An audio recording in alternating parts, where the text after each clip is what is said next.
Je me suis demandé si on n'avait pas mis une grenade à l'intérieur du vagin tellement c'était démoli. Tout le monde connaît les sites de rencontres. Hein. Vous avez une dame et un homme sur un site de rencontre qui se plaisent. Ils décident de se rencontrer. Et au premier rendez-vous, la dame se rend chez le monsieur. Ça, c'est un truc à ne jamais faire. Elle se rend chez le monsieur, elle n'en sortira que morte. On retrouve cette dame enroulée dans un matelas au bord d'une rue. Je l'examine et j'en fais l'autopsie. Je me suis demandé si on n'avait pas mis une grenade à l'intérieur du vagin tellement c'était démoli. J'ai découvert quelque chose de complètement inouï, c'est que quelqu'un devait avoir rentré sa main par l'anus ou par le vagin de la dame, remonter les organes, les arracher en les tirant vers le bas, les sortir du corps, mais en les arrachant. Il n'y a pas un coup de couteau, il n'y a rien.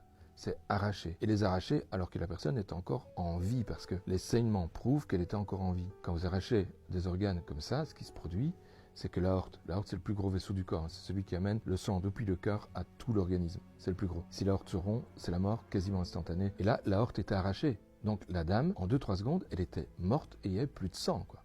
C'était un tableau inouï. Et puis l'enquête démarre, les enquêteurs vont chez la dame, bien entendu on s'intéresse à son ordinateur, bien entendu on s'intéresse à ses messages, on tombe sur le site de rencontre, le rendez-vous qu'il avait, le bonhomme avec qui il avait rendez-vous, on identifie le bonhomme avec qui il avait rendez-vous, on débarque chez le bonhomme, il est en train de vider son matelas. C'est un matelas en mousse et partout il y a une tache de sang avec de la matière grasse. Il est en train d'enlever les morceaux de matelas pour récupérer son matelas, le gars. Il ne voulait pas le jeter. On a retrouvé des projections de sang et de graisse dans toute la pièce. Et cerise sur le gâteau, je ne sais pas comment, mais j'approche du porte-manteau, il s'effondre. Et je commence à ramasser les vestes. Et en ramassant une veste, je me rends compte que c'est une veste de femme. Je vais dans sa poche et je trouve les papiers de la dame. Alors ça, c'était fini.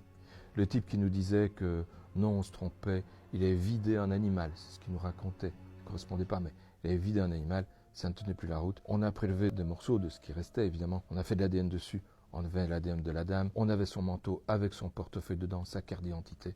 On était tranquille. C'est bien lui qui l'avait tué. Et lui, ce qu'il nous dit, c'est qu'elle est arrivée comme ça chez lui. Sans aorte. C'est-à-dire sans sang, quoi. On est sûrement dans Walking Dead. Hein.